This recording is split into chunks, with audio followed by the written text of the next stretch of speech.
ये तस्वीरें देखिए, ये तस्वीर है उत्तर प्रदेश की, उसी उत्तर प्रदेश की जिसके मुख्यमंत्री कहते हैं कि सर्वश्रेष्ठ राज्य है अगर कोई है तो वो उत्तर प्रदेश है।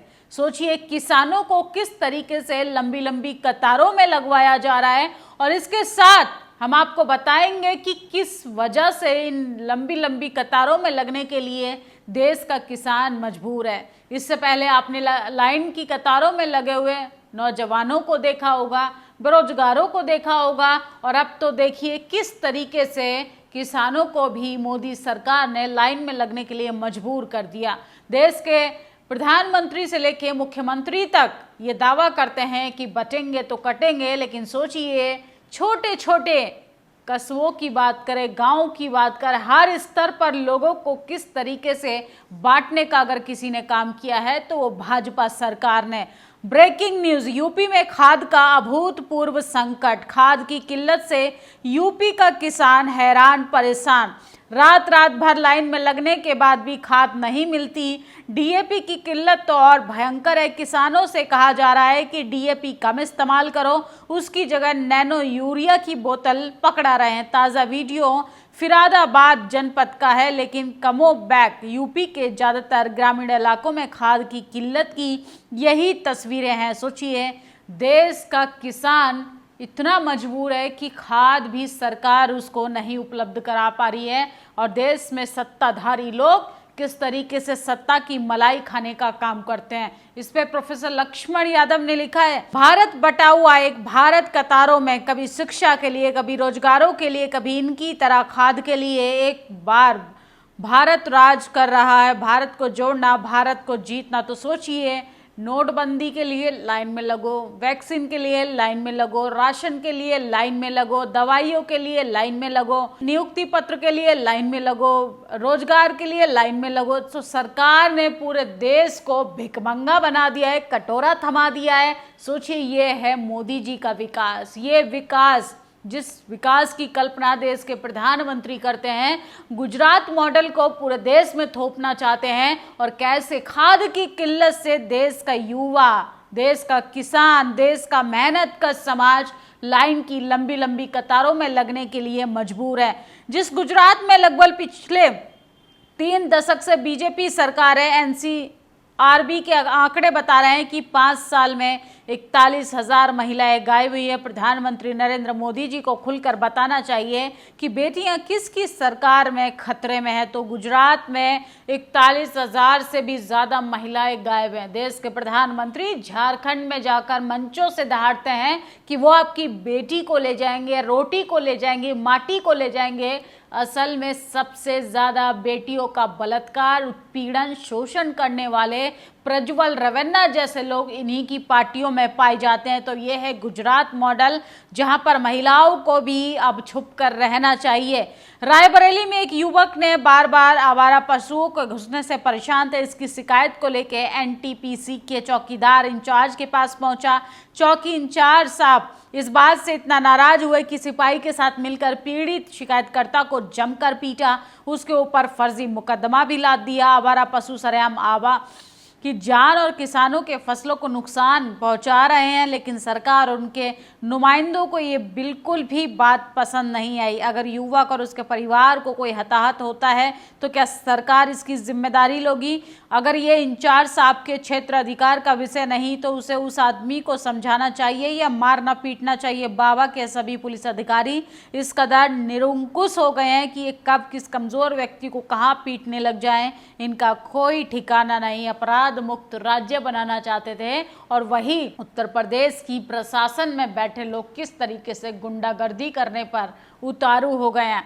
और क्यों एसटी/एससी छात्र आईआईएम और आईआईटीज छोड़ रहे हैं? बढ़ती फीस, घटती स्कॉलरशिप्स और भेदभाव का प्रभाव। तो सोचिए कैसे बहुजन समाज के बच्चों को अब स्कॉलरशिप ना मिलने की वजह से जातीय उत्पीड़न का सामना भी करना पड़ रहा है, और पढ़ने के लिए उनके साथ किस तरीके से भेदभाव हो रहा है।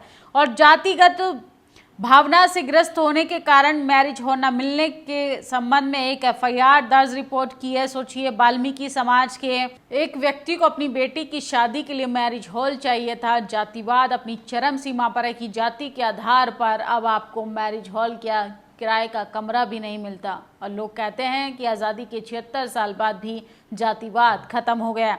इन मैरिज हॉल हिंदू का कि इन मैरिज हॉल मुसलमानों के, इन चारों में एक वाल्मीकि समाज की बेटी की शादी के लिए मैरिज हॉल देने से मना कर दिया। 21वीं सदी की जातिवाद लोग इस धर्म में पाए जाते हैं। ऊंच नीच के आगे मानवता खत्म होती जा रही। तो ये उत्तर प्रदेश की हकीकत है, किस तरीके से लगातार जातिवाद अपनी चरम सीमा पर है और फेसबुक इंस्टाग्राम को किस तरीके से झारखंड में कमजोर किया जा रहा है और झारखंड को बीजेपी जो है कंट्रोल करने की कोशिश कर रही है और कहती है कि हम बहुमत से जनता के बीच में सरकार बना रहे हैं। क्यों 5 साल में राज्य में भूख से सैकड़ों मौतें हुई? क्यों 5 साल में सरकारों की साइकिल बनाने, केला बेचने की सलाह दी गई? क्यों 5 सालों में सरकारी कर्मियों को ओल्ड पेंशन स्कीम नहीं दी? 5 सालों में झारखंड में बिजली बांग्लादेश में बेची गई। 5 साल में सेविका सहायिका शिक्षकों पर लगातार लाठियां बरसाई। 5 साल में बच्ची की पढ़ाई के लिए कोई योजना नहीं लाई। 5 साल में मैया सम्मान योजना नहीं लाई गई। कोई लगातार बिजली बिल बढ़ाया गया। तो सोचिए किस तरीके से हेमंत सोरेन लगातार बीजेपी पर हमलावर हैं। भारतीय जनता पार्टी बड़ी बड़ी बातें करेगी, बड़ा बड़ा विकास का मॉडल आपके सामने परोसेगी, लेकिन असल में उसके खोखले वादों से आप लोग सावधान रहिए। अगर हिम्मत है तो सामने से लड़ो, कायर अंग्रेजों की तरह लगातार पीछे से वार क्यों कर रहे हो? कभी ईडी, कभी सीबीआई, कभी कोई एजेंसी, कोई और। अब अरबों रुपए खर्च कर मेरी छवि बिगाड़ने के लिए कैसे भाजपा सरकार करोड़ों रुपए बर्बाद कर चुकी है। अजब हालत है। 11 साल में केंद्र सरकार में भाजपा की सरकार 5 साल राज्य में रही, खुद को डबल इंजन सरकार बोलती है। फिर रघुबर सरकार ने 5 साल सिर्फ हाथी क्यों उड़ी? क्यों 5 सालों में 13,000 स्कूल किए? क्यों 5 सालों में 11 लाख, जी हाँ 11 लाख राशन कार्ड कैंसिल कर दिए? जेपीएससी परीक्षा नहीं हुई। तो ये है बीजेपी की हकीकत। सोचिए, आपको धर्म का अफीम चटाकर आपको गुमराह किया जाएगा ताकि आप शिक्षा की बात ना कर पाएं, रोटी की बात ना कर पाएं, रोजगार की बात ना कर पाएं, विकास की बात ना कर पाएं। ये देश के प्रधानमंत्री की हकीकत है जो चीख चीख कर पोल खुलती हुई दिखाई दे रही है।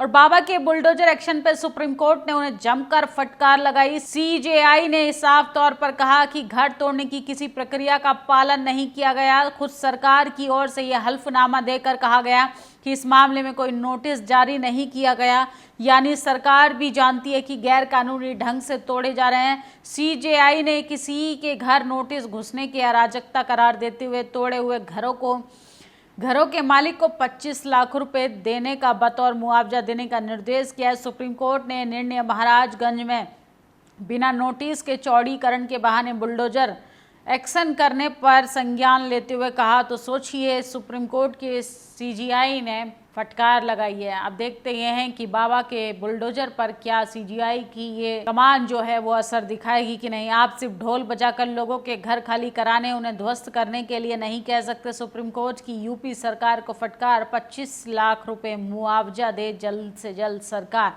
कानपुर में एक शिक्षिका को बहाने से घर बुलाकर दरिंदे ने दरिंदगी करने का प्रयास किया। उस हैवान से बचने के लिए शिक्षिका ने सड़क पर अर्धनग्न अवस्था में भागकर अपनी जान बचाई। बेटियां अपनी लाज बचाने के लिए अर्धनग्न हालत में प्रदेश की सड़कों पर भागने को मजबूर हैं, लेकिन सूबे के मुखिया को ये नहीं दिखेगा। उनकी आंखों पर ऐसा चश्मा लगा है जिसमें केवल सत्ता बनाने का रास्ता दिखाई देता है। तो सोचिए, बेटी की हालत उत्तर प्रदेश में किस तरीके से है कि उत्तर प्रदेश की सड़कों पर नंगी दौड़ रही हैं महिलाएं।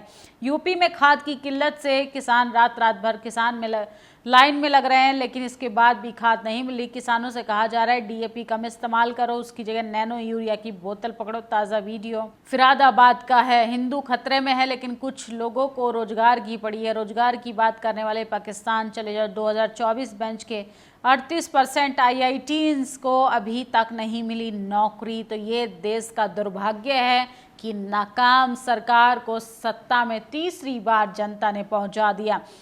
और कोई शर्म है योगी जी आपको? दुष्कर्म से बचने के लिए सड़क पर अर्धनग्न दौड़ रही हैं यूपी में महिलाएं, और आप कह रहे हैं कि हम विकसित भारत बनाना चाहते हैं। और जम्मू कश्मीर विधानसभा में 370 पर विधायकों के बीच जमकर मारपीट हुई। सत्ता पक्ष विपक्षी बीजेपी विधायकों ने एक दूसरे पर कॉलर पकड़ा और लात घुसे बजाय बीजेपी के 3 विधायक घायल हुए हैं। तो ये है बीजेपी का विकास। विधायक आपस में लड़ रहे हैं, महिलाएं नग्न घूम रही हैं, किसान लाइन में लगे हैं, युवा जो है हाथ में थाली और कटोरा लेकर सरकार से रोजगार मांग रहा है। आपकी इन तमाम खबरों पर क्या प्रतिक्रिया है कमेंट बॉक्स में ज़रूर बताइएगा। और बीजेपी के कौन से काम से आप ज़्यादा प्रभावित हैं वो अलग बात है, देश मजबूत हाथों में। शुक्रिया। नेशनल दस्तक की आपसे गुजारिश है कि अगर इसको बचाना चाहते हैं तो नेशनल दस्तक को सब्सक्राइब करने के लिए रेड कलर के सब्सक्राइब बटन को दबाएं, फिर बेल आइकन की घंटी दबाएं। नेशनल दस्तक को बचाने के लिए बहुत जरूरी है कि हर खबर को शेयर करें, लाइक करें, कमेंट जरूर करें।